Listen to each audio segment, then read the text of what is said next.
Junis Production.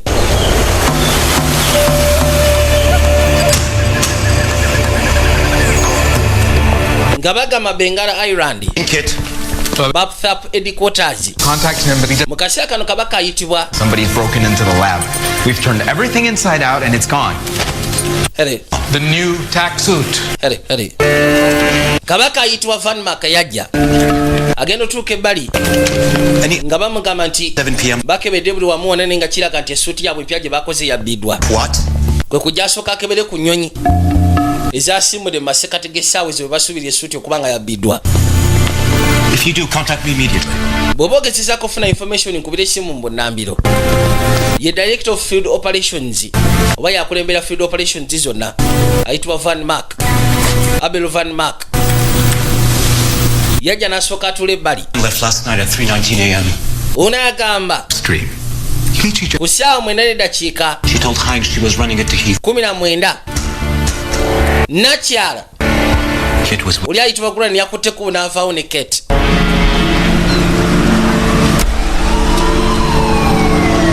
Tuwadde bali mu kibuga kya New York.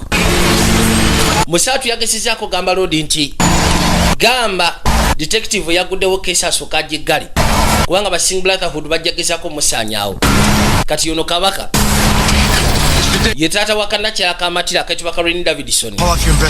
Gwe ngenda kusaba okulinga off investigation ye y'okunoonyerezaako. Kaliyugira Lodi detective ayina patana wayitibwa Clark Ellis. Wabula nga kirabika nti Clark Ellis twalabye mu kusembayo nga bamaze okugezaako kuba nga bamukyankalanya. I'm sorry. You know what? You can tell her yourself after I. Ebyo genda byegamba nga amaze okutwalayo. Get in here. Bweyitawo oyingire emmotoka. Wama Clark soko gy'onnyambeko. Kiraaka ali mu mbeera etategeerekeka kyava asooka akyusa amaaso. Yajja. Naye nga olwedde ye yabadde yamaze dde okukyankalanyizibwa. Bamuyisiza dda mu prosesi yaabwe ya Afrika. Yajjayo luto. Nedda. Musekula ekyasi. Kuba ekyasi. Muzeeyi n'ayitawo. Lwoli bw'amala okuba ekyasi ekisooka kyava asooka agewuka. N'ayitawo n'adda pembeni. Wabula ng'abadde patanawo okumala effunda eziwererako ddala oba emyaka egiwererako ddala. Ng'amaliriza okukola ekyo kyakoze. Abadde ng'amaze okuyisatingibwamu komandi. Naye kennyini ne yeebalula bullet ne yejjawo. Akomitize suicide. Wow. Lodi yasooka n'akwata ku detective Davidson. Naye ng'embeera mbi. Kalina mu kaseera kano basobola ogezaako okuddukira ng'obudde bukyali. Aba paramedics bajja nga bagamba Ryan Kent agenda kubeera muzannyi mu sinema. Kalina kannakyala akajjirako kana akayitibwa Caroline Davidson. Kitaawe akujjuka gwe bakubye ekyasi wali ebbali. Pozi ng'ogasseko ne patana wa kitaawe. Ye yeekubye bullet. Olumaze okuba kitaawe ekyasi ye n'akomitinga suicide. Mukazi wattu agenda okuzza amaaso okwekkaanya yalengera Clark Ellis. Ono abadde amutwalanga kojjaawe. Yamuyita Clark. Lodi yesekudde bullet oluvannyuma. Kino yakirowoozaamu kubanga akimanyi ono waabeera ne kitaawe waabeera kyava atambuza amaaso agenda okwekkaanya. Yalengera kitaawe ebbali. Yayita muzeeyi. Kyava yolekera waali. Wabula kabaka akyalimu akasa. Wabula ekyebuuzibwa n'asobola ogezaako sibatuka okudda engulu. Abantu bonna bakuŋŋaanye bekkaanya. Kino mu kaseera kano Lodi yajja asanikiza musoke muveeyo. Ati taata mukazi wattu ali mukaaba maziga awuza kimu taata munaye togenda. Lodi yajja bali n'asooka asirikirira. Ati taata singa aba Singh Brotherhood bakulaba ng'olina ennakyalo oyo kiba kitegeeza nti obulamu bugenda buteeka mu tabu. Tambula ove wano ng'obudde bukyali. Yangu atugende. N'amukwatira wagezeeko musegula. Yamugjawo. Kalinga bagamba tuli mu Zurich, Switzerland. Singh Brotherhood headquarters gye ziri. The subject is dead, but it appears that Kino nga bagamba nti subject tafudde. Subject afudde. Wabula omuntu gwe badde baagala ajjewo tafudde. That before you Kati ekitongole kya TVCOM repeatedly kiri mu Newark, New Jersey. ramming can Nakya yakikulembera oli. strong person Ayitibwa Dr. Bella and target Lithia. gwe soko sirike mukazi watukyakayanako It's going to be an issue. sisimu tenabageza kubeera ngeri perfect. There is a number of factors. They could be problematic. wakyaliwo factors Subject eziwerako ddala zetwandiyagadde osooka oprocessinga okakasiza ddala nti subject kwegamba tumukomaninga ki kyetwetaaga akoledda mbutuufu. Tapes. ye nakyakyagezaako complainingako nti wakyaliwo obuzibu tebannaba ku masteringa mbamu abantu abalina strong feelings. scenario. If one thing goes wrong, senga kintu kimu kigenda mu bukyamu operation can fail. njagala okimanye nti operation eno yonna esobola ogezaako okugwa butaka. Love the sound of that, Bella. ngeri gyokyogeddemu njagadde sawundi yakyo. In New York, you just be sure you're ready with Ben David. No. yamugamba kale genda maaso nogezaako perfectinga byoyagala wabula olina okakasa ekintu kimu kyokka nti kabaka ayitibwa Ben David wanaakwatira okuba okubanga atuuse mu America mu New York nga buli kimu kyonna kiri perfect. In New York, we can count on. njagala osooka ofunye kontakisi z'abasasiri baffe betusobola okugezaako okugera nabo mu New York. amugambe ekiperfecting by the time Ben David wanaakwatira okuba okujjayo mu America mu New York nga buli kimu kyonna kiri set. yasooka n'akwata ebbali kakeno waliwo CD gye yajjayo kuliko London trial bw'agijjayo n'asooka ajjamu bino n'akwata ekkubo n'akateeka erudda n'akasebako bulungi kuliko London trial kyava asooka amwenyaamu waliwo ye kyalowoozezaamu katwadda ku East River Docks tukyali mu New York City. Come on. musatu ayomba No, agamba nti alina waatuukidde mu butuufu n'awulira nga nnyogoze there and he was acting weird as hell. And I'm wearing this kiraaka mulengedde ng'akwata ekkuba okuluma Davidson You know, nga mu butuufu ne Isaiah alinga mulalu. that's right. Maybe nyambadde wano mbadde awo nga nyambadde suuti eno Bannett. mbadde nsobola okuyimira wakati waabwe. Almost every Phantom has been trained since childhood. yamugamba gwe sikunenya obadde disadvantaged lwansonga buli Almost. Phantom kubi buli Phantom abadde atendekeddwa kuva nga akyali muto for Walker. okugjako eyasookera ddala gwe batendeka nga ali kumpi ali myaka gyono eyatandikirawo ddala ensonga eno First Kent Walker. Davidson. If you hadn't, he'd be dead. yamugamba ekisinga byonna As it is, he's Alice Davison still wali sigamba nti mufu What about Rennie? kati ate Rennie muwala we She could be too. agamba ne Rennie essaawa yonna tomanya ayinza ogezaako okufa. You learn from it. kati ki kyengenda ogezaako okukola koona ogenda kuyiga kuva mu nsobi eyo. member. jjukira Oath. walayira The fire would never surrender this to someone who wasn't. ngamba nti omuliro tegwandikuwadde empeta eno singa obadde togigwana gwandibadde gukwokerawo muliro gwajjemu empeta eno ekufuula okubeera Phantom namba 22 kiba kitegeeza nti wabadde ogigwana. naye nga bamugambye nakyagezezaako munyo namugamba sikunenya ku lwakino kubanga gwoli disadvantaged. Phantom abasinga bona badde babatendeka kumpi kuva buto bwabwe naye okujjako gwe n'oli ayitibwa Kent Walker yasooka jjajjaawe yasookera ddala katwadde ebbali ku ddwaliro eriyitibwa Mountain Sinai waliwo omutemu gwe basindise omuntu gyo ne kimulese geza kumaliriza Davidson Detective Davidson ng'ogasseko ne kawalake yasooka ne yeesetinga laba tabu n'asooka yiwako ekitangawaaza mukazi watu yuli munda lengera. That's not very nice. naye mbutuufu ekyo kyokola si kirungi kabaka yamwetika kyokya bbulo nekitalantuka komawo gasya nasooka kyetika mu bbanga jwire suuti bamugamba esobola ogezaako mwongera buli kintu ekyongeramu tayimuuzi Oh, crap. bwegaba maanyi rodi yayitawo agudde wansi unagera okuzza amaaso okwekaanya laba kabaka gyagudde naye nga bamugamba nti Phantom tebatta bantu bo baliwo okulumya bulumya kyekyoka oli naayiseewo agudde wansi kiru nakyagenda okuzza amaaso okwekaanya esimu ye yavuga mu kaseera kano kwe kujagikwata hello. The dead man down on the street was here. oyo omusajja afudde wansi ku switi baali bamusindise batta gwe ne kitaawo. Who is this? ani ono ayogera ku ssimu Chris? Chris yegwe You must listen to me very. oteekeddwa okupuliriza n'obwegendereza. Off a building. Omusajja omusindise okuva waggulu ku kizimbe n'omutta n'ogamba nti ebadde accident. Father. How do you know? badde bamusindise kutta kitaawo konoomanya otya. Actually not thinking clearly right now. So. kimanyi kati wano tolowooza bulungi Someone off a building. nga lwaki mba sirowooza bulungi ng'osindise omuntu okuva waggulu ku kizimbe. wuliriza Christmas yasindise yamugamba Christmas yasindise nkakasa ntya mbu tolimba. No idea what this means, but he told me to say that only dolphins lie. yamugamba sima kino kyekitegeeza wabula yangambye nkugamba ekigambo nti dolphins zokka ze zirimba. Now, how are his parents, Frank and Pam? Are they okay? kati bazadde be bali batya. Edward ng'ogasseko ne Pam bazadde ba Chris anti abo bafu nedda bannange. People who are after your father. Chris is now under my protection. abaabase be bantu be bamwadde bazze okutta kitaawo. To get him to his. Chris ali wansi w'obukuumi bwange. Fine, we can't move him. He's still in the respirator. tulina okuteeka kitaawo mu kafo akali sefu kono siina ngeri gyensobola mumugjawo JF. asiza ku byuma. Been outfitted with all the necessary medical equipment. waliwo ennyonyi egenda okwata ekkuba okujja egenda kupakinga oba egenda kulaninga ebbali ku JFK. I just told you. bajja sobolegezaako omutwala mu facility ewali buli kimu kyonna ekyetaagisa. Murder suicide.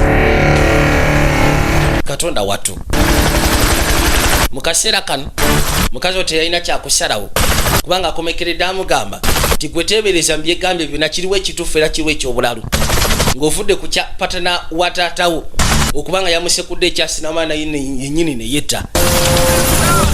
mu kaseera kano baamwetika kyopa yali egguse naye nga mugambye tugenda mutwala mu facility ajja kufuna medical care yonna eyeetaagisa. You'll be safe and your father will get first-rate care. gwe totya ogenda kubeera safe era kitaawo agenda kuba afuna first medical care. Don't worry, he's fine. Chris ali atya kono gwe totya Chris ali fine.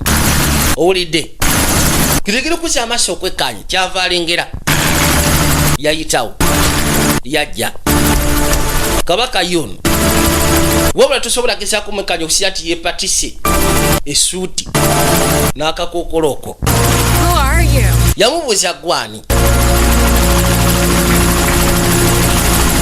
genda omwekkaanya. Call me the Phantom. yamugamba nti ze bampita Phantom. n'akwata ebbali kyava asooka amusimba kajjeedi. We gotta go. tulina okukwata ekuba ogenda essaawa yonna. Wearing them ensures you'll be under my personal protection. gwe totya gwe nekitaawo mugenda kubeera wansi w'obukuumi bwange. You for a favor in return someday.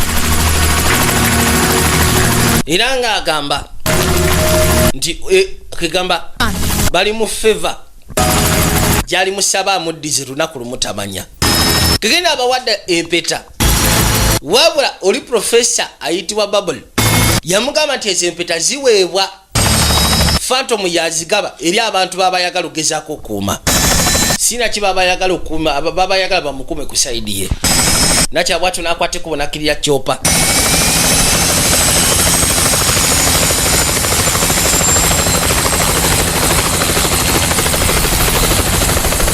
kyopa yasimbula paka mbwengula bwe batu ne bamwetika bamutwale mu facility gye banaasobola omujjanjabira. Very impressive. mutuufu kyokoze ekyo kiri impressive. It's all in the journals. Thought it might be kind of cheesy, but you know, once you do it live, it's kind of cool. Kale She's pretty ati omukazi mubalagavu. Yeah. and scared. Chris should give her a call as soon as. ate mutuufu katidde kyandibadde ekirungi Christmas n'akakubira ku ssimu bw'osazeewo maama He's throwing the guy off the roof. Very subtle. ekintu kye wakoze okanyuga gayo okuva waggulu ku roof. To just kill people. nagamba Phantom tebatawusi bantu Might as well have been a suicide. yabadde accident. Did you talk to requisitions? wamaze okwogera ku bya requisitions 100,000's been wired into baakutedde emitwalo 10 ku akawunti yo cover expenses. zijja sobola okugezako covering expenses zo oba ensaasanyayo yonna. Besides Babor freaking over the suit and kati ki ekiriyo bitching about how you're not returning his call. Bubble Well, tech. ye waali ali mukaina nti watutte essuuti Wait. katede Van Mark Okay, you yagamba nti akwetaaga oddeyo mu facility anti abo tebankanya bonna balinga abakozi bange nze bosi waabwe. Figure out how the Singhs managed to co-opt Davidson's partner. Unagamba kyenewunya kiri ekintu kimu kyokka era ekintu alogezaako ketta To shoot him? oba okunoonyereza engeri ba Singh brother Really? gye baleetedde patana wa I think it is. Davidson omugewusa okubanga akola ekintu ekyobugwagwa okusekula patana we ekyasi Far-fetched. nga tebadde maze emyaka n'emyaka nga bakola bombiriri. In a helmet. So what's far-fetched? Bateekwa kuba balina engeri gye bamukotolinzemu mu bwongo. Something I owe someone. If I need you to deliver it, I'll call you. Yambuuza bino bikikono ebyo ebintu waliwo amanja. I'm worried. Bwe naaba neetaaga ogezeko bitwalayo nja kukubira essimu. We can't afford another one, not on this. Agamba nti yeeraliikiridde I can trust. teyandiyagadde badde mugezaako kubanga bafuna nsobi naddala ku luutu eno gy'aliko nga ye. Njagala nfuna omuntu gwesobola okwesiga ngenda kusaboddeyo. On your investment, Kati twadde eri road. the return of the Phantom. Banayi twafunye amawulire nti Phantom yakomyewo. Institution has faced in 483 years. Buno bwe buzibu institution bwebadde facinga mu myaka 438. Why have you sunk oba myaka 483. Flicker thing, a technology which is by the kati gwe sebo wakutte milioni zaffe nga 5 by virtual n'oziteeka mu bino bifrika on the planet while refusing to spend n'olemererwa to address alisi ssente ogezaako ziteeka mu kuadressinga ekizibu kye kyasiza okubeera nakyo ekya Phantom. Don't know, Steph. naye mbutuufu Stefani simanyi kikyakugamba. I bet you're going to tell us. n'ekyabika ogenda gezaako tubuulira all cufflinks and cat teeth. gw'oliwo okweraga bwerazi Educated but dumb as mud. tetuganye kale wasoma naye ate oli mu ssiru. You want emotion nze bannayi that we terminate Ratib Singh. njagala gezaako passinga emotion one Gross income. ngamba tugezeko terminatinga Ratib Singh tumujje ku bukulembeze bw'ekibiina yamujjako bujjansingo. Golly gee, these things are mbutuufu kino ekinaka kisala mbadde simanyi kweri neketereza n'otuviiri naye nga lwodi akagambye nti mbutuufu yonenye sente zaffe ziteeka mu kitwe ky'ekisiru nga tulina ekizibu ekibadde kitukijjanya okumala ebbanga lya myaka 483. You always second. 483 years. No? Doug. waliwo ayagala ogezaako okuteekawo naye I know. waliwo asekendinga motion road gy'abadde ayisizza Very well then. ku boodi teri asekendinga motion. Motion failed to carry due to no second. motion tetugenda gezaako gyekwatako oba eremeddwa okukwatibwako lwansonga teri agisekendinga bwe biteeke mu minutes zaffe. Moving on. katugenda ku moving on. An update on this Ellis affair. Pete njagala osooke mpe update ku Clark Ellis. RJ. Okay. Dr. Lithia has confirmed that any physiological changes in Detective Ellis's brain structure ng'agamba nti Dr. Bella Erithia are too subtle to agambye nti ku nkyukakyukka yonna eri mu bwongo bwa loodi Clark Ellis have been tasked with ba examiners ababuli kati wali ajja sobola gezaako kitegeera our waste era tusindise ba professionals been deployed to Ellis's abagenda okwata ekuba okutuuka mu nnyumba ya Clark Ellis balongoose buli trace yonna eraga nti twabaddeko mu nnyumba ye. Okay. Nice work. awo si wabi Pete w'okoledde. In the meantime, mu kaseera kano at TIFCOM has been beefed up and put on priority. njagala musooke mugezeeko okubira aba TIFCOM Calling my little friend in bathtub to, tubagambe nti if anything. priority yaffe namba emu kulooza ku Ben David. ngenda kubira seeya wange ali mbapthapu mubuuze Phantom atuuseewa.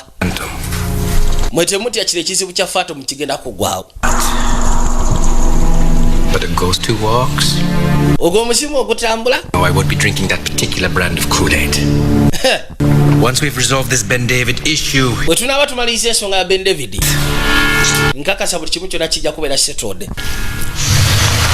kati n'otwadde ebbali motoka yajja esembera kayino kano akasajja ka Ratib Singh kandibanga kayina omukesi mba bapthap nga tebo kyabika tebakimanyi. On Davidson, he believes that the Brotherhood is deploying some sort of mind control, kano yakwate kuba gyagezeeko okunnyonnyola ono promising leads. nti yakutte kuba ogenda kunoonyereza ku ekyo ekyatuusewo eri Clark. He didn't want to akkiriza nti aba Singh Brotherhood balina ekintu kye bayiya know he is. ekikontrolinga obwongo. But he's not ready oyo omuvubuka tali mwetegefu of carrying out missions on his own. tanabatuusa kugenda maaso nakola missions ku lulwe yekka. Lost him once, I will not lose him again. nze namuluzingako ogwasooka sigenda kuda muluzinga gwakubiri. But until it's proven otherwise, okunya nga kimaze okukakasibwa mu ngeri endala, first, njagala okimanye nti oliyo mukama wange yasooka okumpa oda gwe nga tonnaba. Okitegera? What about the girl? Ate akawala she's in shock, ko kali mu shock, figuring out where she is. wabula kageza kwagala kutegeera wajje kali. The Phantoms always choose very perceptive and intuitive. Phantom naawe omumanyi abaako engeri gy'alondamu ebintu bye.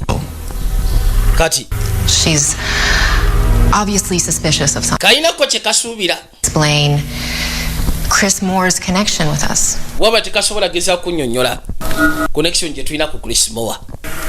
Okay, kwate kuba ogende. Sebo Vana Maka abadde alidde obuwuka, nakyanamugamba siganyi gwe kulya buwuka. Welcome you. Ninjagala okimanye nti oliyo bosi wange asooka gwe n'olyoka oddako. Right. Any medical assistance your father may need. Weebale kwata kuba okujja mu fasisite yaffe, Thing you. tugenda bawo obujjanjabi ng'ogasseko n'ekitabo obujjanjabi bwonna bwe yeetaaga. I would love to know who. Nze nandyagadde okumanya bantu mmwe baani. Not eventually. When the time is appropriate. Tujja ku buli akaseera nga katuufu banga keetaagisa. Doing all this. Lwaki mugenda maaso n'okukola bino? Because this is what we do. Lwansonga munaye bino bye tukola ffe. Tuliwo okuyamba bali innocent. Is Chris coming here? Chris agenda kwate kuba okujja wano. Why don't you come with me? Lwaki tosooka n'ojja nange Rest. nenkubulira ebisigadde. Bwe katandika obuuza ku bya Krisimo abaakeetika bwetisi. Mu kaseera kano essimu yavuga. Mukazi watu kwe kujja agikwate. Hello? Hello? Rennie. Rennie Davidson. Chris banaye. Chris, where are you? Oli luddawa? Queens. What? What are you doing? Agamba nti ali mu Queens kuno okolayo ki? Did you guys get in okay? Mwasobodde otuuka mu fasisite bulungi nnyo. You know, my dad told me what happened. How you Kitange yambulidde ku kye kyabadde kituusewo nti wagezezaako omulabula. Well, he was. Ali okay? Sleeping now. Yazuukuse kati yeebase. Kirungi. Obuzibu obuliwo?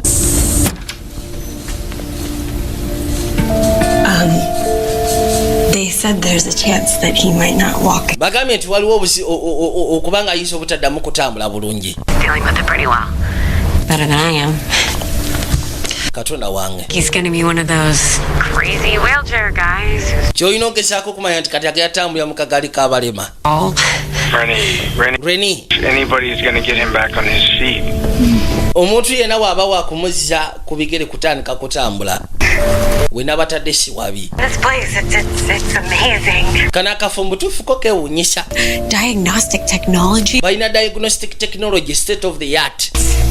It's just the thing is, I don't. What? Ensonga eri nti mmanyiko n'omanyi ki? I mean, Dr. Babor just flew in Dr. Babol from Sweden and yatumiza neurologist okuva mu Sweden. Simanyina kumanya nti oba kitanga n'asobola okwaffordinga essente zino. It's taken care of. Gwe totya ku kya ssente, buli kimu kyonna kyamaze okusasulwa. Father well. Sabira kitaawo kutereera. how did you get hooked up with you? Naye wajja otya okukwatagana n'abantu nga bano? It's complicated. Munayo ebizibu. It's a family thing. Bintu bya kika. You owe me some serious. Njagala nkubulira ekintu kimu nti mbutuufu omanja emboozi ya kika kya waggulu nnyo. Kati aba ali wano waliwo abaakwata kuba okusembera. Will you thank the Phantom for me again? Osobola okuneebaliza Phantom ng'omulabyeko nateera. Anti totya nja mwebaza. Waliwo bakabaka abaze ne bakwate kuba kye bava balinnyalinnya amadaala ne bayita paka munda. Roodi abadde pembeeni. Bwe bayingira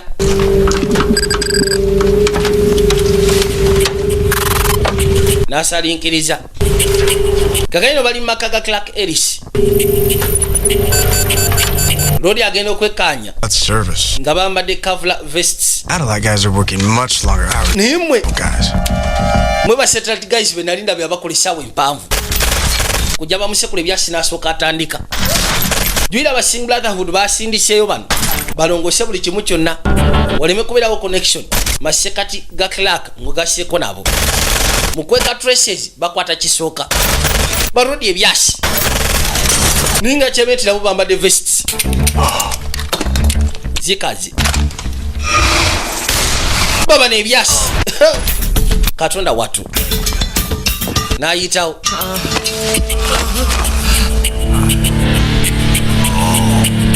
gwe Now, kati are you ready to talk? oli mwetegefu okwogera nga bagamba New York, New Jersey TVCom headquarters Subjects are in position with unobstructed views of the screen. bano batandika ogezaako genda maaso n'okunyumya aba subjects Initiate this kakanyino babagambye bagezeeko okwasaganya mark. kubanga bin David agenda kujja essaawa yonna Define. genda kujja mu America Subscribe K9 2134 batandika ogezaako okunyonnyola kakanyino abantu bano Cooper.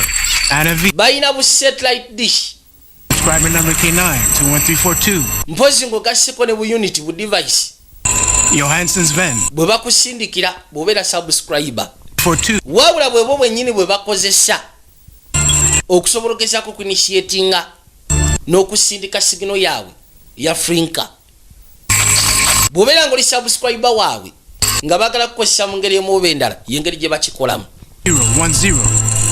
batandika ogezaako okuactivatinga abantu bangi ab'enjawulo Nina Alexandra. katonda watu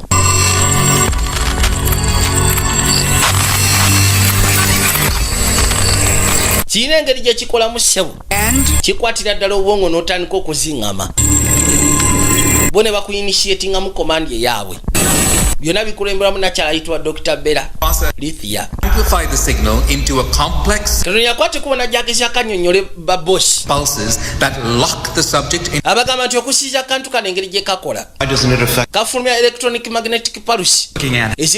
ezikwata obwongo Harmless, but the actual. ezikyusa kwegamba kye twantutta obwongo bw'omuntu I mean, the microwave harmonics it utilizes actually era ng'agamba nti microwaves ezifuluma okuva mu kantu kano The result is irreversible physiological alterations to the limbic system that could result eba evudde singa baba bakutte obwongo eba tesobola kudda mabega Brainwash someone? Oh, yeah. kati kiba kitegeeza nti babanga abakozeza obwongo System would be an outstanding way to assert control. So how era nga bagamba nti engeri gye bakikolamu cast? bano bagiyise lumbic system nti engeri gye basobola ogezaako kontrolingamu obwongo bw'omuntu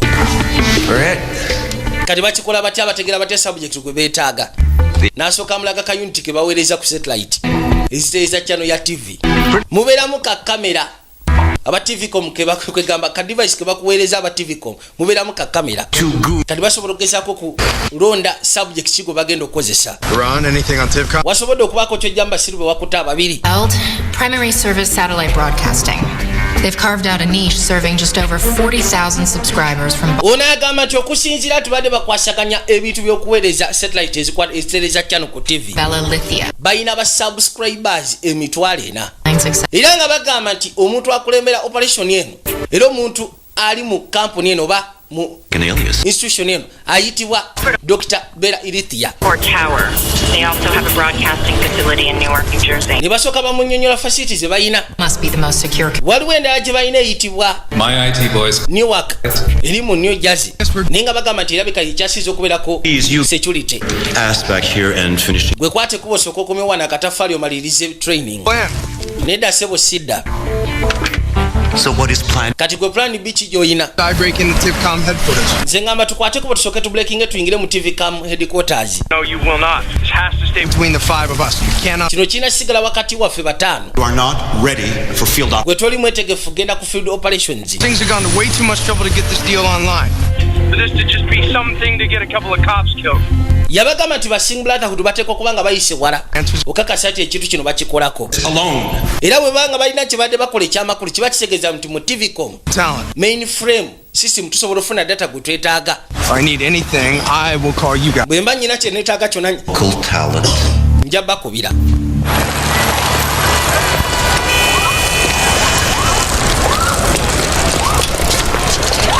yajja asooka asika ne badeewe Hey, Jordy.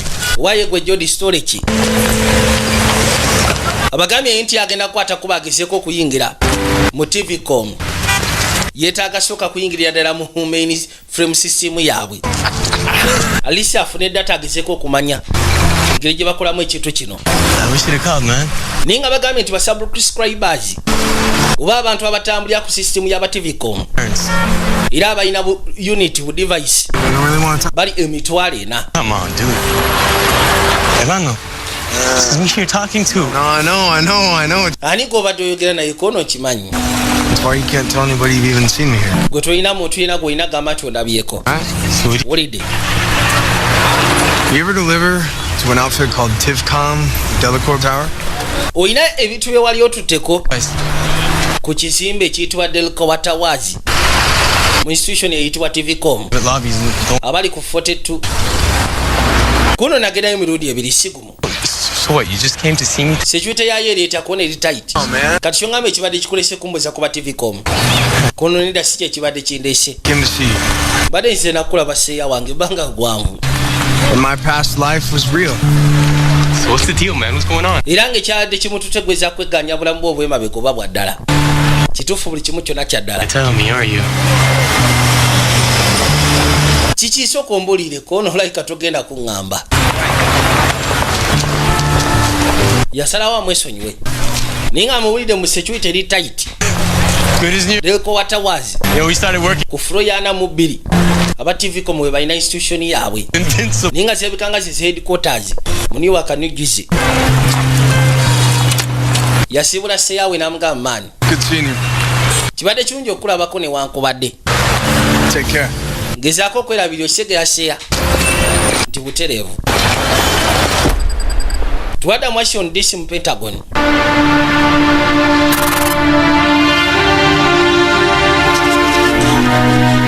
Mu kaseera kano ebbali waliwo nakyala abaagenda maaso n'okuwandiika obwongo ne butandika okukyusa ccano. Bwe bukyusa ccano n'asookadde ebbali waliwo memo gye yatandika ogezaako okuwandiika naye ng'agiwandiika agamba nti eyolekera eri president. Waliwo kyawandikako ekiyitibwa jognant. N'awandika ne kabaka ayitibwa Ben David ng'ogasseko n'okukyalwake kwagenda okukola mu Amerika. Naye nga kwegamba akyuse bukyusi ccano awo tukimanya mumanya nti kiba kitegeeza sisitemu ya Africa yamukutte dda ali activated.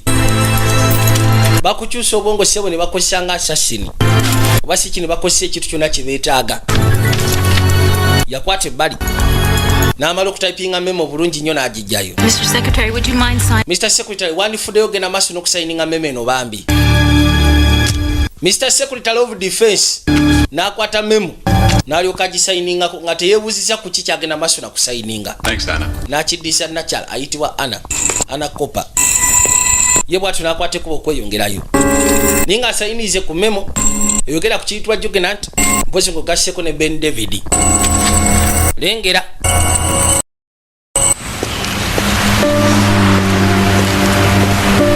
Kegenda omusaala tubambi nga tannabakwata kuba ogenda wala. Yasooka n'ajja erudda.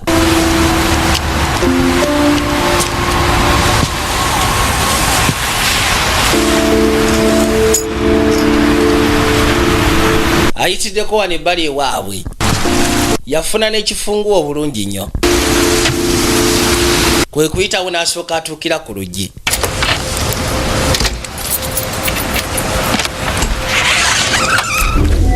Yaggulawo n'akwate kuba ayingire munda. Yajjukira olunaku lwe yasembayo okwate kuba okujja eka.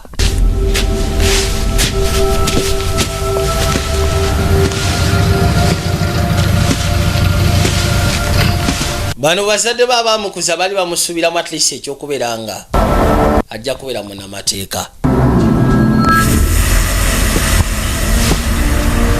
Yajja yeekanya buli kimu kyonna. Nagambye tuli ka sinema kayitibwa Phantom. Tuli katundu kakubiri olwaleero. Vijay Junior nga bulijjo. Kopi z'osisigala zaffe. Majesty Plaza Level 3 Cup number 21. Ugasseko ne bwayise ku stage ne mu CD International ku Star Shoppers Arcade. Mpozi ne mu praise videography Masete Duka namba 16. Nagambye ne Juba wa Scorpion twaguddewo branch. Musobola ogezaako bujjayo mu Freedom Square.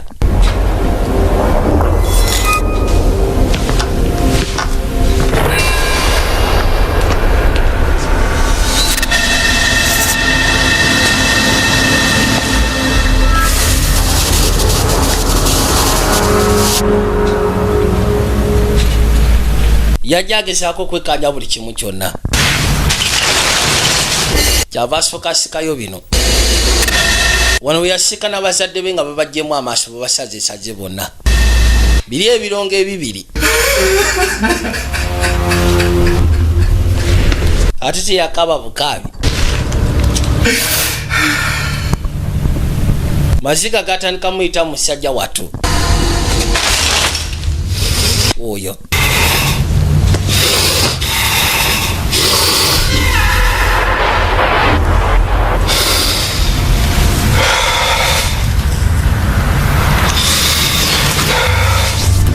yasondasonda omukka kwekwegumya bwatu n'alyoka atambulirawo twadde bali mu kibuga. Phantom Command, this is Eagle 1. The package has been delivered. Lodi bamutuusa ku kizimbe ekiyitibwa Delcoa Towers. 18th and 18th floor for a few minutes. Nga bamugamba tusobodde gezaako ku disarminga security system eya kufuro 17 ng'ogasseko ne 18 wabula kigatwala seconds ntono wandibadde oyangwa ng'obudde bukyali zigenda okugwako ng'ali munda lwani wasigadde agenda kuyiya paka lwanaatuuka ku furo eyanamu 2 aba tvcom we balina institution yaabwe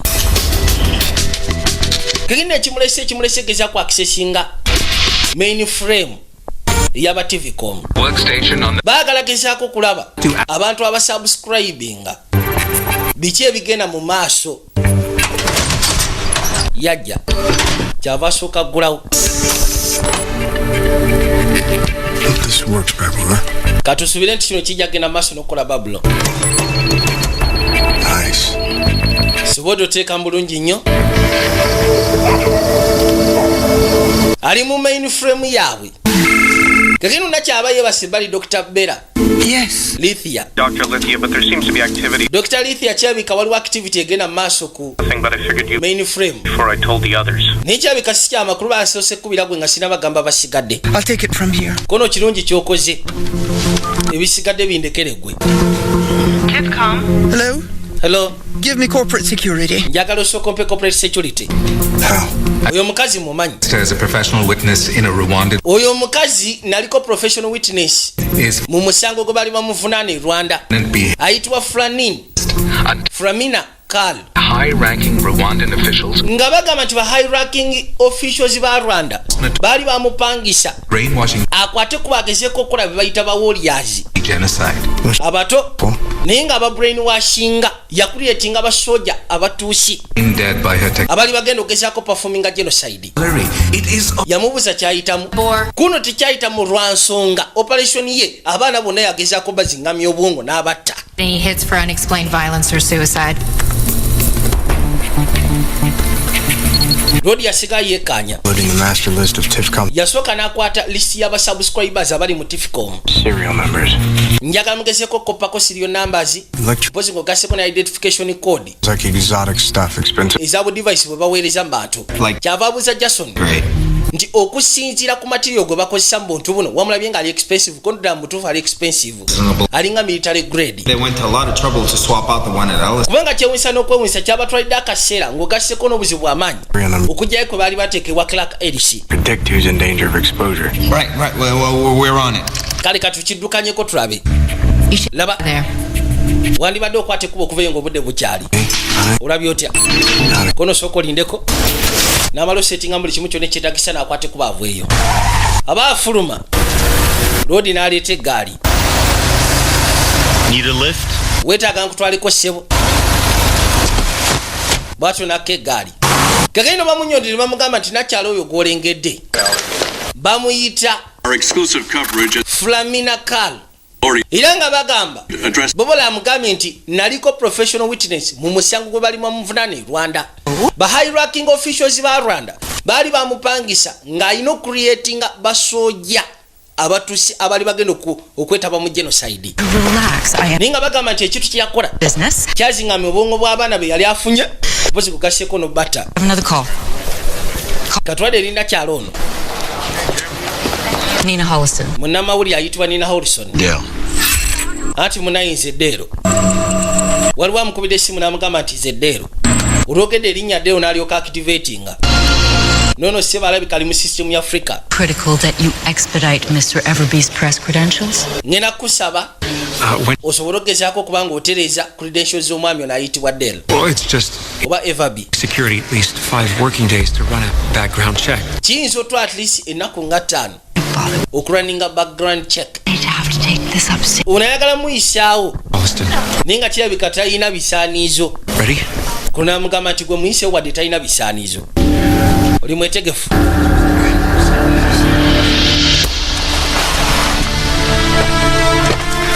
Lodi bamuvuga ne bamuleeta erudda. On our hands? Of course not. Contact the local authorities.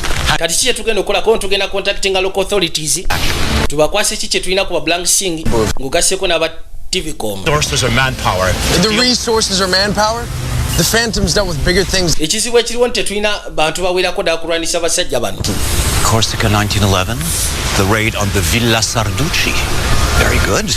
Tandise okumanya ebyafaayo byo. Don't screw with me. Wesaaga otandike kunkyakalanya. Said it yourself. Gwe wakyogedde gwe mwennyini. Bathap's become a joke. N'ogamba nti okuva kitanga lwe yafa Bathap ebadde efuuse kyakusaaga. We were the ones who kept the Brotherhood in check. Ffe tubadde tugezaako okulwanisa abasajja bano mu Brotherhood. Know for a fact that the minute we turn this over, they'll be tipped off if they haven't been already. Senga tugezaako okuva ku nsonga eno tukikwasa authorities abalala. Obusajja bujja kulabuka. Not when I'm ready, not when it's safe. I will not break that oath. Nze sigenda kumenyawo oath eyo. The only question is, ngenda kwate kubongezeeko okulumba. Ekibuuzo kiri nti oli mwetegefu okolagana nange. Nakwate kubonadde bali mu gaali. Analysis on the TIFCOM subscribe. Tumaze okugezaako okukola analysis ku listi y'aba TIFCOM subscribers gy'otuweereza. More violent crimes within the last. Naye nga bagamba nti abantu 45 babadde bakoze violent crimes mu bbanga eriyise emabega. Especially considering that only one had a documented history of mental illness and that none. Mu bantu bonna tekuli abadde amenya mateeka. Okujjako omu yekka bagamba nti abadde alinamu ekizibu ky'akati wewungu. In chronological order. Tugezezaako bibala nga tubiteeka mu ntegeka. Yeah. At first almost mu kusooka bano abantu 45 be tugambye yalinga mada yaddako nebeera suicide then nebeera mass murder. That woman in Bridgeport. Kati ngono omukazi gwe bagambye yali mu Bridgeport ayitibwa Anna Garden eyataba ne ku PTA oli yatabula keeki ng'agitaddemu obutwa. For the Georgetown shooting, the crane operator who dropped a load. Ne basooka bamunnyonnyola abantu abagenze maaso n'okutta. Naye nga bamugambye nti mu kusooka bwali nga butemu ne kiddako ne kibeera suicide then nefuuka mass murderer. After the incident. Ekyewuunyisa abantu bano bamala okukola ekintu then ne bamala ne betta. Cognitive functions. Exactly what we'd expect to see from exposure to the. Kiba kitegeeza nti aba takyalina ngeri kyasobola gezaako functioninga mu bwongo ekiraga nti ye result ya technology gwe balina bano abasajja aba TVcom. Enhanced boxes are not in every subscriber's home. Ate ekintu ky'obadde oyogedde kituufu. Haven't yet collated the. Buno bu box bu enhanced box. In any case. Tebuli mu buli subscriber mu maka ga buli subscriber. Balina amaka ge balondamu ge bagenda babuteekamu bwe bakozesa ofuna subject waabwe. Transmission. Si nti buli subscriber alina akabokisi ako. Probability, yes. Then we take it out. Kati kiba kitegeeza tugenda tubasaanyewo aba TVcom. Everything you have on that location stat. Njagala mumpe buli kimu kyonna kye mulina ku location y'aba TVcom. Whatever you can put together in the next few hours. Mukuŋŋaanye kyonna kye munaba musobodde mu ssaawa eziddako awo. Welcome aboard. Weebale kujja mbadde ndowooza onvuddemu. Kati basazeewo balume bagende basanyewo TVcom. Naye nga kiraze musewo ba subscriber si bonna nti baba balina ka device ako ka unity kegamba mulimu be bakawa okusira nti kali expensive. Mulimu abantu be balondamu ne bagamba nti ontukamwe tomanya gye bujja ama strings ogezaako mukozesa.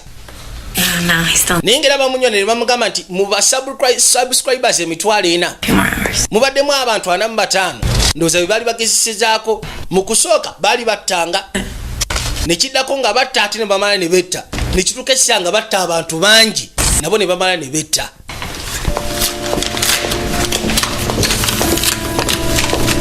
Ono balina kye bamusima mukazi wattu kwe kujja asooka agezeeko okwekkaanya. Mwalimu akanankani kano yakatunya nnyo n'obwegendereza. Mwalimu n'engeri y'ebbankaluwa.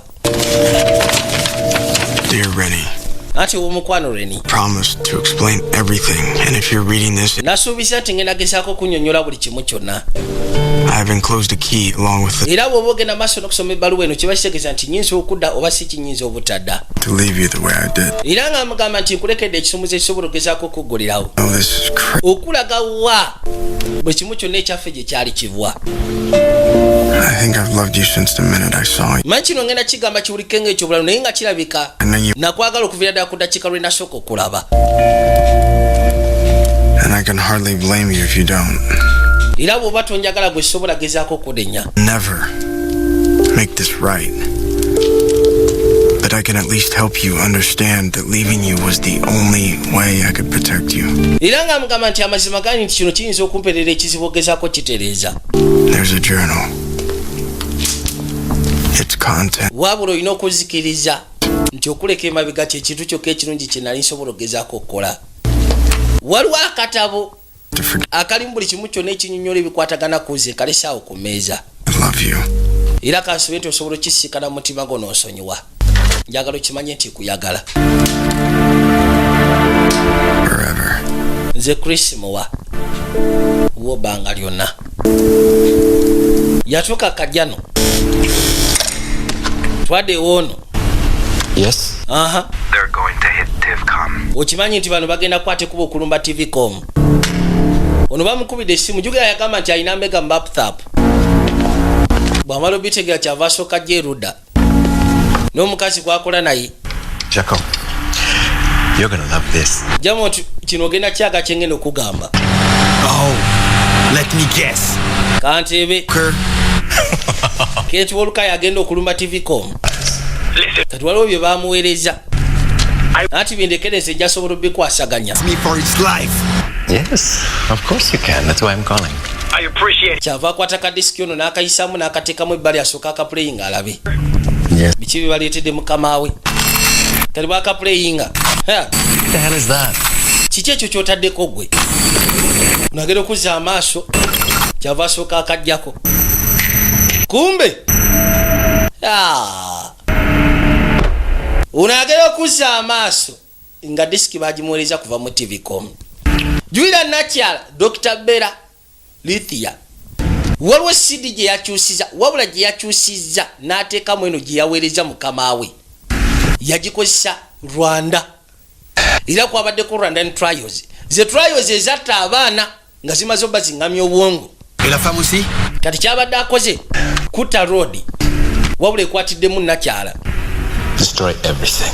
ono yamugamba nti nga tonnabakwata kuba ogenda kusisikana Wolka. njagala ogenda otte buli staff yenna abadde akola mu TVCom. Have fun. njagala otire ddala ne Dr. Bera Lithia kubanga abadde ayagala muttira mu koloba. abadde si bamusindikidde CD okwali Rwandan trials. kwegamba trials yakola e Rwanda ezatta abantu ekuyanja.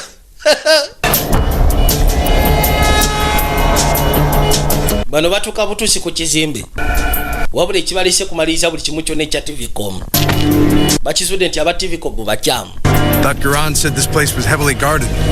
Doctor yagambye kino ekifo kigenda kubeera kiri heavily guarded. yo ye mmotoka yoli omutumbavu omulongo omuddugavu. Like someone else has a problem with TivCom. kyandibanga waliwo omuntu omulala abadde alina obuzibu n'aba TVCom. basikana buli kimu kyonna kimaze okukyankalana. wekwate kubo ne basala ne bayingira munda bajja.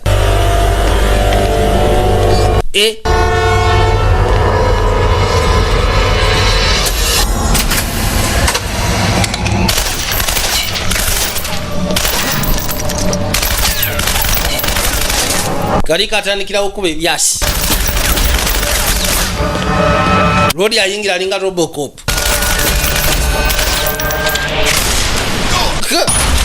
kusekula ekyasi. boy Come on, old man. jangu gwe namukadde obadde kiyingira.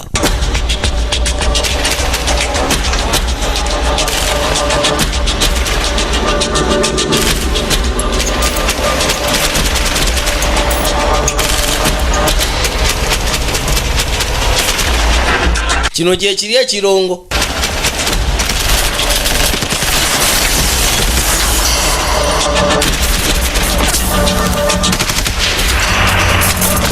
kadde bamusekula n'asooka agwa ebbali.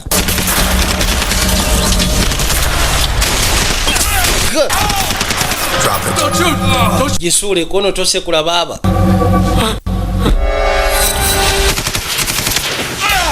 Kiri kyakuba munnaakyo. Ne basooka baatika. Boyi kibi. Ng'omuzimu ogutambula gasiya. Kino kya muganda wange. Genda okuba ng'eweddemu. Oswadde. Kati boyi tugenda kwatika. Bonne céramique composite. Tu comprends ça? In English. Yogera luzungu baba simanyi Lufalansa. Totya nja kuyigiriza. Weefudde lo kyaffe. Sandi kikozese nga mbadde gwe. Nywera.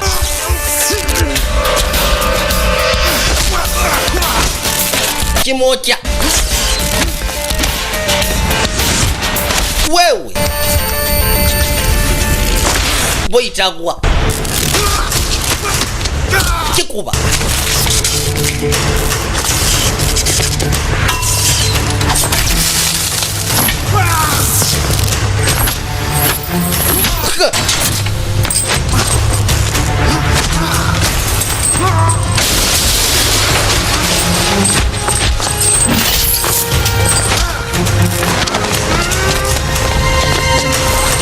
Kisa upake ebbali.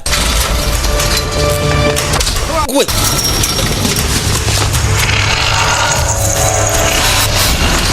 Wabula tekiwulira. Yakikuba. Nekibiwaka kikakana. Wabula babasikanye TV komyo n'abagisaanyizaawo.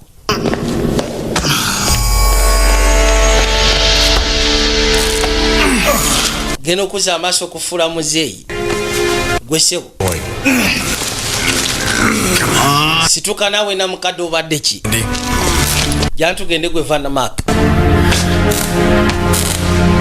Too bad. I liked this coat. Kibinye ekooti eno mbadde njagako ge mazima. Yes. Kyasiyabika kyalalidde. We're alive. Kale. Wabula kye bakoze abakozi. Joel Rodi atoye oda n'agamba tinina kyamugirewo ddala. Kubanga si bonna kyakabadde kaagala mugirawo mu koloba. Kamusindikidde sidi gye kakozesa mu Rwanda. Biseera ebyo nga kakyagesa puroguramu eno beesobola okugezaako okukola. Naye nga kibadde kyagala okugezaako okumugisaawo Lwatibu. Lwasonga Lwatibu alina waatuse nga ali so demanding. Ng'ate mukazi wattu tanabagezaako perfectinga tekinologi we. Mukazi wattu ayandayanda abagamba munyambe. I'll call an ambulance. Kange nengezeeko okuyita ambulance bakutwale. Lwatibu Singi. Yankoseza bannange. Bastard. Omusiru oyo Gasiya. What his plans are. Plani ze ziri ki? War. Ayagala tandikawo ntalo. Forever war. Entalo ezigenda okubeerawo bbanga lyonna. Africa. Better 3. Ayagala kozesa Africa Better 3. Then what is his objective? Kati objective ze ziri ki? Tonight. Ekyo kyolwaleero 7:38. ku ssaawa 5:38. Jail. Jail. Photographer. Magic bullet. Magic bullet. Bullet. Ebigambo bya Uganda tebasobola bigatagata. Come on. Abagambye nti olwaleero ku ssaawa 5:38 n'ababulya ku jail. Generator. It'll wipe every computer in this place. Kano bakayita ka electronic generator. We still have business. Kagenda kwokya buli kimu kyonna ekya computer kiri mu kifo kino. TIFCOM won't be transmitting anytime soon. Kyolina okumanya nti TIFCOM egenda kuba transmitting essaawa yonna. Tulina ogisalirako wano. Bwe batyo ne bafuluma. Naye nga abagambye jail Better 3. Simanyi photographer.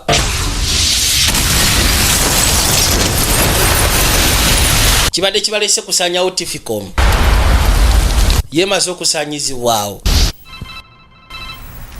Twadde eri Singi. Lwatibu Singi. They took out our guys at TIFCOM. okimanyi nti bakyali baffe be twasindise mu tifiko mubona babase. Talk to them. You remember what we talked about? ojjukira ki kye twayogeddeko? Yes, the backup plan. backup plan kono butereevu. Now. kikole kati. And I'm gonna need some time. nja kwetaagamu akadde. When will you die? kikole oba si kinaawe ogenda kufa. wamasebo mweti ng'ekwetaaga. ayogera n'oli omusaawe muliwo enkwali mu baputhap. We hope to get more information as it becomes available. And be sure to stay tuned for our live yakwate kuba n'asooka ajja pembeeni. lead arrives at for what could be a historic keynote address. Historic indeed. Let's face it, boys, every nice juicy conspiracy, right? njagala mukimanye. Thanks to Flickr Tech, we tulina kwebaza Flickr Tech gye baleese. conspiracies. tusobola ogezaako fulumya enkwe nga teziri mu bungi. Witness in less than an hour will be just the beginning of what abantu bagenda gezaako okujulira era obutasukka ssaawa of the thing nti ekintu kye tugenda okukola egenda kubeera nkyukakyuka mu nsi empya okuva eri basing brotherhood. of Defense William Manchester, kalinga abagamba nti secretary of defense agenda kusindika memo. juggernaut. ono secretary of defense ayitibwa William Manchester Documents will then be leaked to the agenda gisindikira president ng'ekwatagana ku kiyitibwa juggernaut. NSA then kaseera ke kamu tugiweereze bannamawulire in the Middle East through the nga kiraga nti aba-national security agency assassin. ebaginanga program eri Middle East egezaako okulaga political assassination oba okusanyizawo ddala ebyobufuzi Middle East. Why not? Terrorism, sure. awo tugenda kuba tukuzizza terrorism. War. entalo zitandika ofubutuka mu buli nsonda. Who cares? ye banaye ani afaayo singa bo bagenda maaso n'okuttiŋŋana. bo gye bakoma okuttiŋŋana for us. ffe kiba kitukolera nga ffe. Oh, please now. asyaga mumpe bugalo banaye ekyobugalo sinaba kwetaaga. Watch the fireworks. njaga tusooke twekanye fireworks. Today, a shocking Gina agambye surfaced behind nti an attempted murder and secretary of defense agenda kusayininga memo eyitibwa juggernaut detective agiweereze president. Charles Chip Rickard wabula ng'egezaako okulaga nti Ben David bamwe excluding mu kikwatagana ne assistance ey'okumuwa Middle East tebalina kusupportinga Davidson. kintu kyagenda kuleeta mu America ekyogatta abaisiraeli ng'ogasseko n'abapalestine. What may be the worst then bwe bamala ogezaako gisindika eri president then bagirikinge mu maddamawulire. and his kati kigezeeko okulaga abantu Clark nti juggernaut ebadde program ekosebwa aba national security mu Middle East ng'egezaako okusanyawo ebyobufuzi kwegamba ng'ekola kye bayita political assassination. then ekyo kigenda tutandikawo entalo terrorism egenda kulinnya waggulu n'ebisigadde byonna kwegamba abantu babeere mu kulwanagana saa bina. Forget it. Once Chris figures this all out, we're gonna be fine. musaatu abaali bali ku TV nga bagenda maaso n'okunywa bagamba musebo yabadde muli wanguzi Go out? era nga badde atunda enjaga gye bajja kukuba ate ng'agizaayo. muto yamugamba tolina kweraliikirira. Chris wanakwata ekuba okujjala mu kimu kyonna kigenda kubeera ttere. So you're just gonna quit? gwe saagala kuwulira ng'ofuguma kubanga singa ofuguma ogenda kufuna obuzibu. kakaino ka Jason bulijjo ke kali kambega kaba Sing Brotherhood era ke kabadde kambega ka Ratibu eno mu Bathap. Tonight, we've got 21 minutes.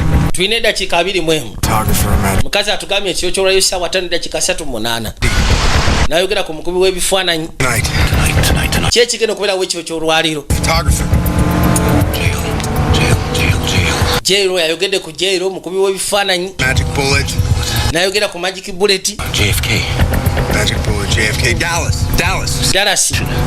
JFK Dallas. At 11:38 tonight, they assassinate. With the magic. kiba kisegeeza nti waliwo gwe bagenda okutta ne magic bullet olwaliro ku ssaawa 38. Photographer must be the first shooter. Somebody in the press corps who can get close. Just have to figure out who's the target. tulina kumanya ani target gwe bagenda okutta mu kusooka. tibannaba kumanya ani agenda okuttibwa. kyo kirodi ekiyitibwa kiddal FB. kiki kino kisembera. I don't know. It's got to be something big though. All this trouble. Jalil. abadde ategeeza Jerilo Ben David.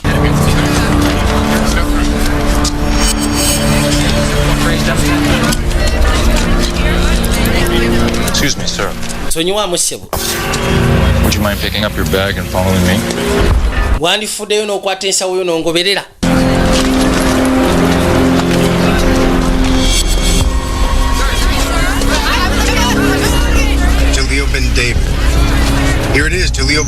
scheduled to give a you know Jelilo Ben David bagamba nti agenda gezaako kuwa speech 38 ninga bagamba nti agenda giwa at least kusanga mukaaga to midnight.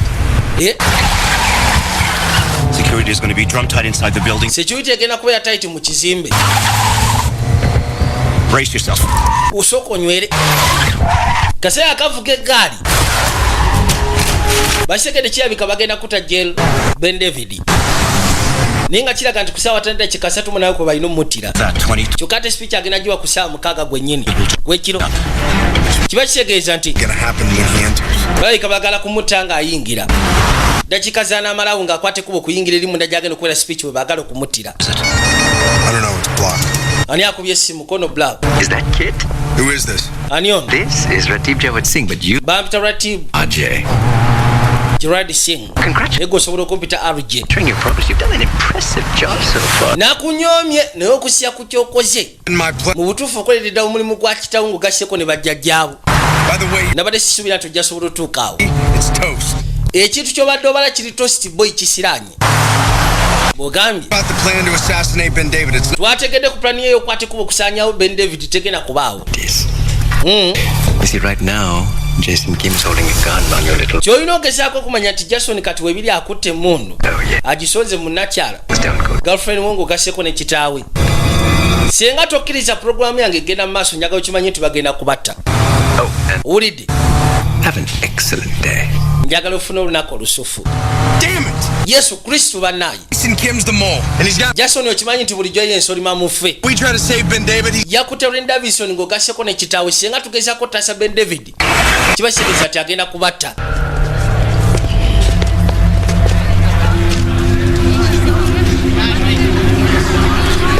Bano buli kimu kyonna kigenda maaso mpola mpola. Lengera. Abantu bangi abali waneenu wabula bonna anti we bali.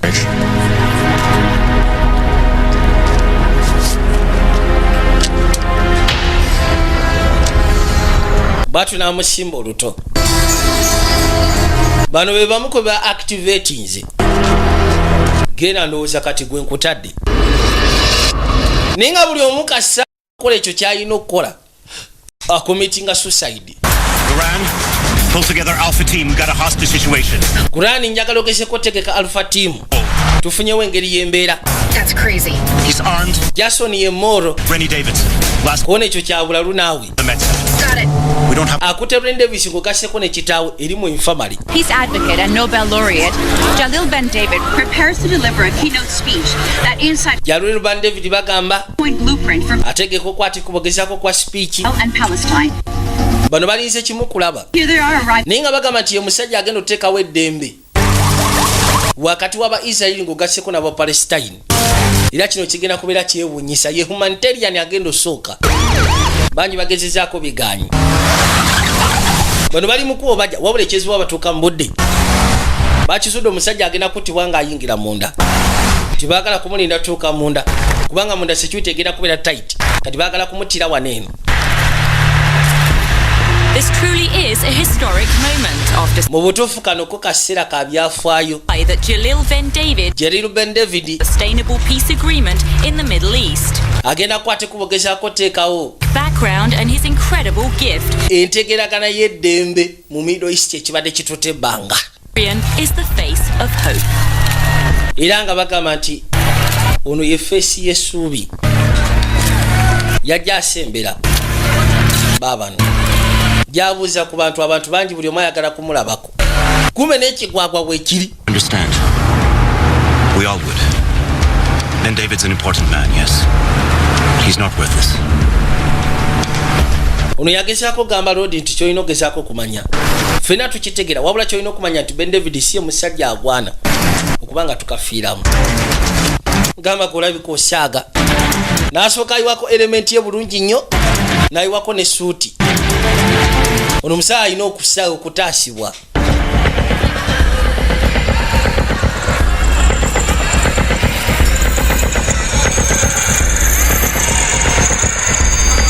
Lodi asembera.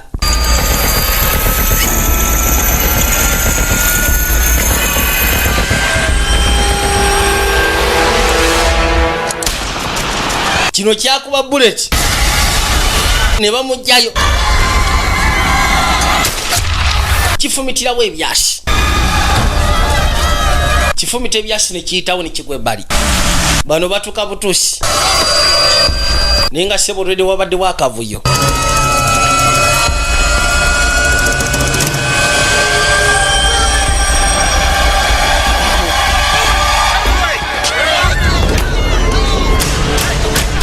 Rodi yakimanya alina okubaako engeri gy'ayamba yayita wano poliisi nesooka emutwala entyaji kiki ekigenda mu maaso Ben David bamukubye ebyasi bamusya storage bana muyinza okuba mwamisize best part ndaba no road kujja bamukuba ebyasi laba esuuti kyekola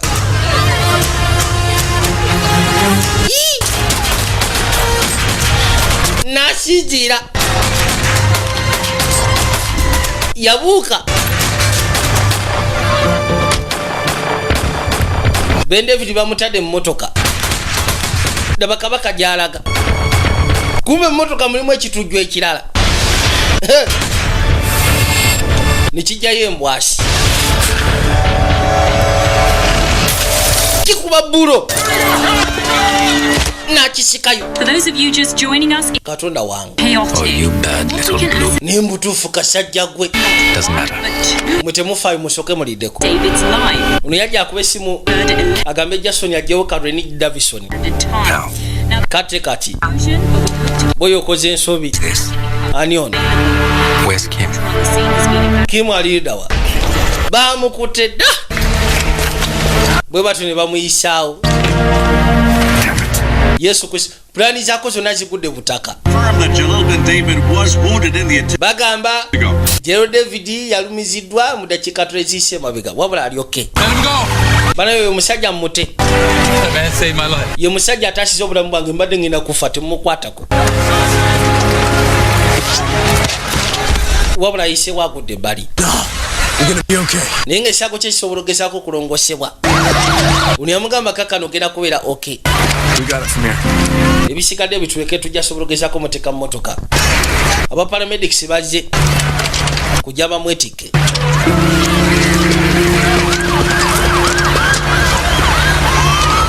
Ron, how's Rennie? She's fine. Grand Reni ali ati akona ali fine. David. Looks like he's gonna be fine. Ben David agenda kubeera fine gwe totya. Good. I'll tell Vandermark to meet you there. Ngina gamba Vandermark agezeko kusikana.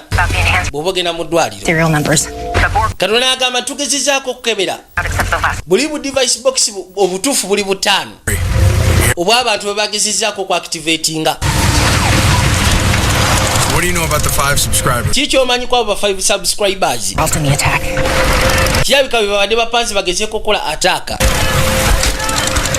Wabula abasatu bo bamaze okuba nga battibwa oba bamaze okwetta kibategeeza nti bo kyebadde balina okukola kibaze okukolebwa. First one's dead, suicide a few hours ago. Nina Hall. Omu yafudde suicide ayitibwa Nina Cooper yabadde afubutuka mu administration ng'era assistant wa secretary of defense. Photographer named Dale Everby. Kati omulala Photographer's the primary assassin. yabadde ayiseewo ng'akozeseza press credentials oba ebisaanizo bya bannamawulire ng'ayitibwa Dale Everby. Ye Lodi gwe bakubye ebyasi wali eri kati waliwo eyamuyisizaawo. Send Johansson, security supervisor. Chances are he also helped Everby get his weapon inside the perimeter. Lengera. The other 2. Kati bali ababiri. We haven't figured them out yet. Cooper's tetunaba kumanya ayitibwa Trevor. Secretary. Trevor Lo. What was that? Oli Anna Cooper yabadde assistant wa secretary of defense. Kati ono Trevor yani kono Trevor Lo yete tunaba mumanya. I know that name. Erinnya ly'oyogedde Trevor Lo ninga lyemanyi. Kati najjukira ati abadde akutte road waliwo aka paramedics akazze ne kamugamba nti bireke bigenda kubeera okay. Kumbe kali munda nako ne ka-activatinga olwedde kalina command yakugjawo Bell. He's the paramedic. Jail Ben David. Banayi akasajja Trevor Lo kasajja ka paramedic akali mu motoka lodi mwe bamutwalidde Ben David.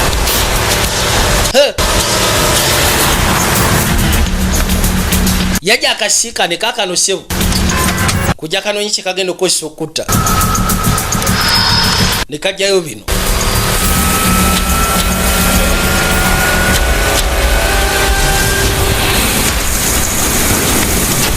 Kabaka yabuka paka ku motoka waggulu. Sources at the scene have confirmed that Jalil Ben David was wounded in the attack just moments. Bagamba nti Jalil Ben David yabadde alumisiddwa mu ataaka. As of now, we don't know whether he was actually shot. He was alert. Wabula tetumanyi nti oba yakubiddwa ekyasi. In here, but what exactly are we looking at? Kati kiki tutunuulidde wano? No, Chuck. Lina kusoko tunule ku. What is that? Kiki ekyo? Man in some kind of purple suit. Waliwo omusajja ayambadde suuti eringa ya papo titegerekeka. Lwatibu yevuma musajja ono bannaye. Eno ye pulani yaabwe esembayo, ye baka pulani yaabwe esembayo. Kana kasajja katwevalo. Ono yakuba ku byasi. Kumbe kabaka aguddewo. Kyava ayingira emabega. Nasooka akokyerawo. Ne baatika.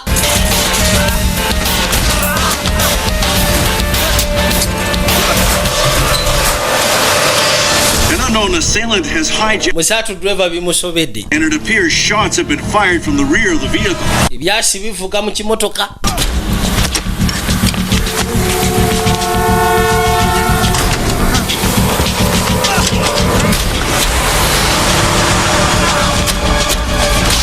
Webajane balwaniyako ku mulwadde.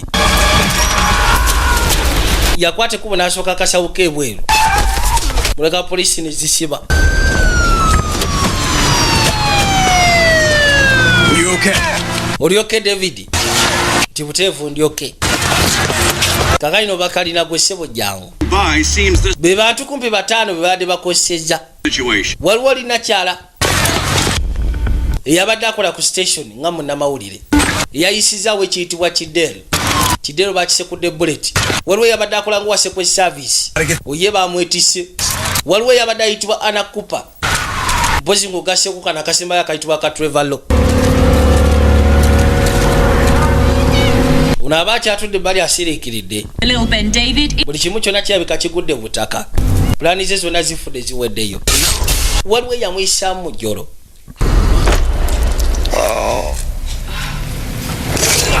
Abasajja bamukowakowa Dagasiya.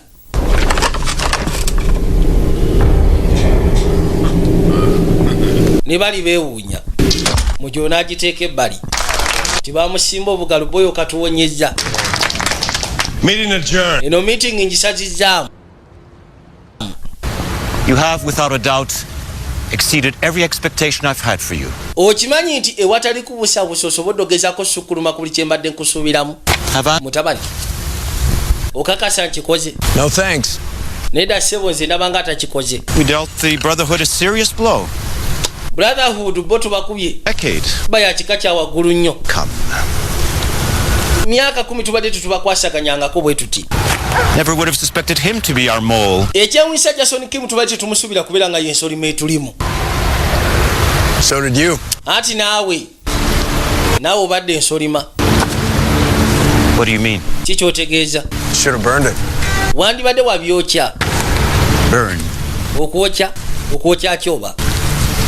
My dad's last. Wandiyosezza akatabo ka kitanke yasembayo okuwandiika. Tried it. Wandikasanyizaawo. I'm sorry, you've lost me. Onoosonyiwa ombuzizaamuko.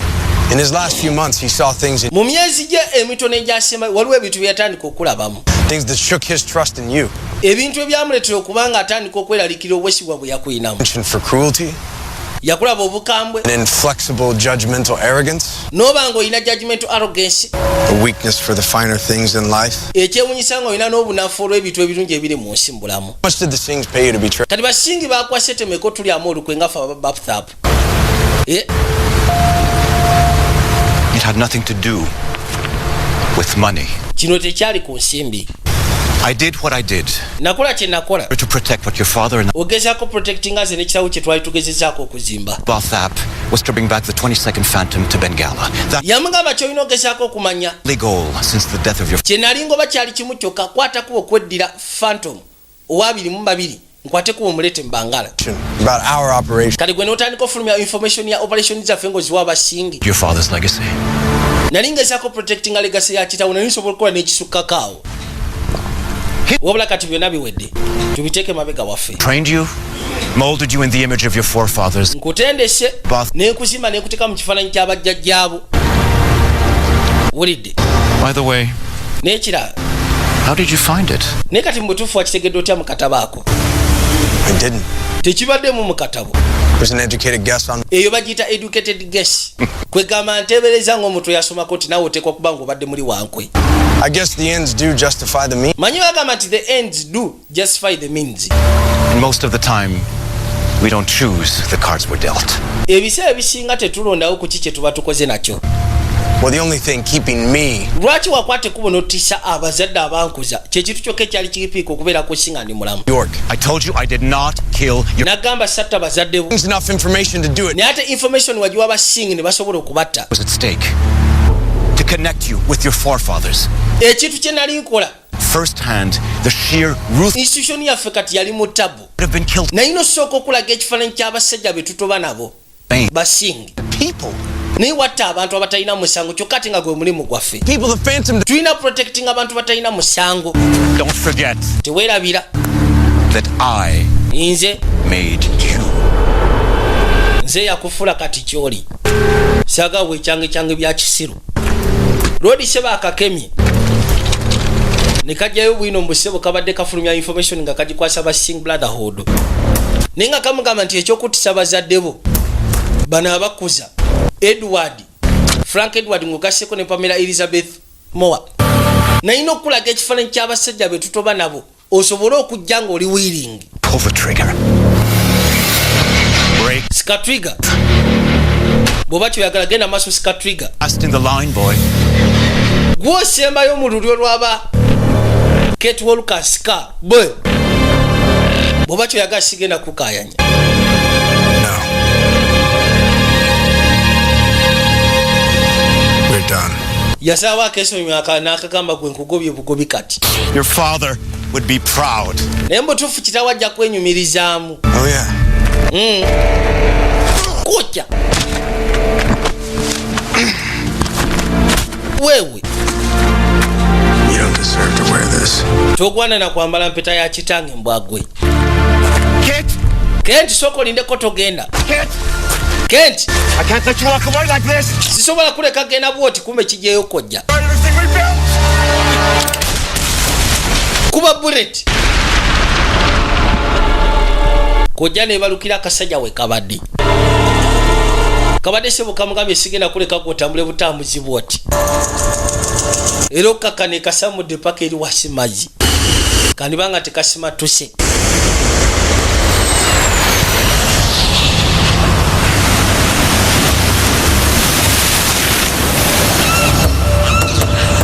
Gaino mukashaka ntwadde bali. Dabano na mukadde Davidson, Detective Davidson. What exactly do you guys do here? Nimbu tufu dala bagayi mu mulimu kigo mukola wano.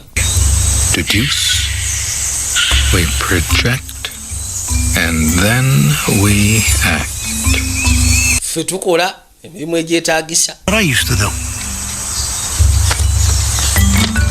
What about all the skulls? Kati ebyo byonna ebyobuwanga sibitegeera. Ekifo kino malwaliro agaliwo naye tukola ekyo ekyetaagisa. Operation like this, huh? Medical. Ono naamukema ayagala kumanya. Labs and all. Mwina medical facility, mwina laboratory. We manage. Sete muzijako ntusobola. Who manages? Ani amanaging oyo? There's got to be a head to this organization. Watekwa kubawo omukulembeze eri organization yammwe. Before I go, nga sina bagenda. Thank you for it. Nali yagadde okwate kubo mwebaza katlisi mugambe tuwebale. On your warmest regards. Tofayo nja mutwalira obubaka nti wamwebaziza. Meet him in person. Nandi yagadde omusikana mu muntu. Come on, Dr. Babel. Huh? Leka nawe Dr. Babel. I know I'm only Rennie's father, but I figure I'm entitled to know something, huh? Kimanyi nze taata wa Rennie. Alisi nyina olukisa okubaako kyemmanya. Someone who was our great inspiration. Ono omusajja the meaning. Atukulembera yakyasiza okuba n'okuba nga atuteekamu okusikirizibwa. Here nor there. Tosobola kumanya nti ali wano oba wali. There he is. Tosobola kumanya waali. Agwa. Aboneka bubonesa alinga kibunoomu. Just as fast. An ethereal creature. One never really meets him. He's something of a legend. You just gave me the definition of phantom. Okimanyi nti ompadde definition y'ekigambo ekiyitibwa phantom. Kusya ku ngeri gy'obadde onnyonnyolamu buli kimu kyonna. Ndowooza kati ejja kubeera checkmate. Bradberton says he'll be on his cane in a few weeks if he keeps up his exercises. Bangambye nti singa agenda maaso no keeping up exercise ze. Mu weeks nga 2 oba obutasukka weeks 2 ajja kuddamu otambula. You'll be happy to know that the charges made against your father and his ojja kubeera musanyufu okumanya nti emisango gye badde batadde ku kitaawo gyonna bagidropinze. He is ready to reinstate him as soon as he feels well enough. Era kati aba New York Police Department beetegefu gezaako omuzza ku mulimu singa batandise okutambula. If you or your father need any additional assistance, gwe ne kitaawo singa mba mulina kimwetaaga kyonna eky'obuyambi bambi ngenda kugamba temutyango tukontakiti nga ffe wetuli ogezaako bayamba. Your plane is here. Ennyonyi ebatwaleze Rennie. Yawulira eddoboozi ng'omuntu amuyita Rennie. N'akwata ekkubo okujja mu ndagezeeko okwekaanya. Nagambye tuli ku Phantom Kakubiri. Vijay Junior nga bulijjo. Busika mu Q's Digital Studios Majesty Plaza Level 3 Cup number 21. Pozi ngogaseko ne bwayiseko stage ne mu CD International ku Social Pazi Arcade. Ne President Pazi Wachiseka. Ne mu Praise Videography Masete duka namba 16. Nagambye kati osobola n'obujja ejjubba ewa Scorpion ku Freedom Square. You read the journal? Wasomye kajjano ke nakuwa. Ati buterevu. You've changed. Wabula ekyewunyisa okyuse mu mbeera. Kyava asooka akanywegera. Bodde bote wali bungi.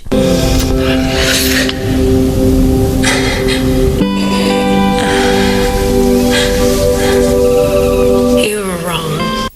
Wabadde mukyamu. Kusya ku kyewawandise mu baluwa. Amazima gali nange nkuyagala. Before we even met. Kirabika nakwaga nga tetunaba nakusiikana. Tebereza oba yamwagalira nga mbirooto Mukama y'amanyi. Ninga mugani nti yamwagala dda kuva nga tebanaba nakusinkana. Baabo.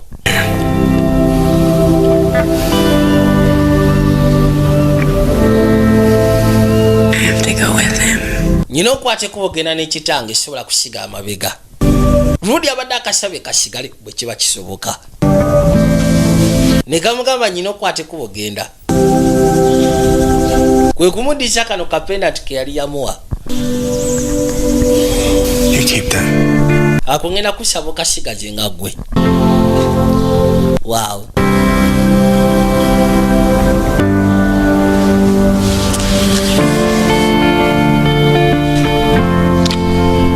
Nadamu n'amunywegera. Leave with me, Chris. It's Kit. Kansube tujja kuddamu osikana Chris kono bampita Kate. The Phantom. Njagala onneebalize Phantom bambi. Omugambe yeebali. Kuona oba kyoyaga nja mwebaza. Tiwali tabu. Baabo. Kazi katuwe katune kajja kasiibule. Lodi yasigala mabega. Kubanga alina obuvunaanyizibwa. Alina ogenda maaso n'okulaninga ebintu by'abajjajjaabe. Kuba n'ekitaawe gwe omulimu gw'abadde akola oba gwe yali akola nga tannaba ndwadde ya kansa. Is to produce an heir to continue his legacy. Okimanyi nti omulimu ogukyasiza okubeera omukulu eri Phantom kuzaala musika anaatambuza ebintu by'ewammwe. Kati kirwaneko omukazi tomalaga mugoba bw'otyo. Olina okirwanako. Gwe omulimu ogukyasiza okubeera omukulu kuzaala musika. Kagano twavaayo ne tusooka tukomawo eno mu Basing Brotherhood. At a historic cross. Ono Lodi ayitibwa Peter. Even as we face an enemy who has relentlessly pounded and plagued us since our inception, we are without a single surviving heir to the Singh bloodline. Tetulina gwe tusigazanga musika. Ratib Jawad was sadly omuntu ayitibwa Ratib last. Jawad Singh yabadde asembayo mu lulyo lwe waabwe. So his fate smiled upon us. wabula kye mulina okumanya nti entuuka atlisi erina engeri gyemwenyezaamu gye tuli. Prodigious strength and utter ruthlessness. Era esobodde ogezaako okubaako kyeweereza. Respects our traditions. Waliwo omuntu gwesiikanye awa enkola yaffe ekitiibwa, amanyi buli kimu kyonna ekitukwatako, amanyi n'ekikwatagana ku balabe baffe obunafu bwabwe ng'ogasseko n'amanyi gabwe we gali. Chairman of the board. Era kati yagenda okubeera chairman of the board y'aba Singh Brotherhood, ayitibwa Abel Vandermark. Boy asaze eddiiro, yabadde director wa field operations mu Bakuthap, wabula kati ayingidde ba Singh Brotherhood, kati ate ye chairman. Yakwate kubo n'asembera yena saide nalinga akamwenke yakakane bali. Peace. Gentlemen. Ba gentleman. Singh is dead. Singh afudde. Singh Brotherhood. Long live the Singh Brotherhood. Kati Singh Brotherhood we wangali. Okufa kugenda kubeera eri balabe baffe. Wetujja otandikira akagenda okubeera akokusatu. Sofa bubadde bubiri. Yabwise Phantom. Vijay Junior nga bulijjo. Mukama abankuumire.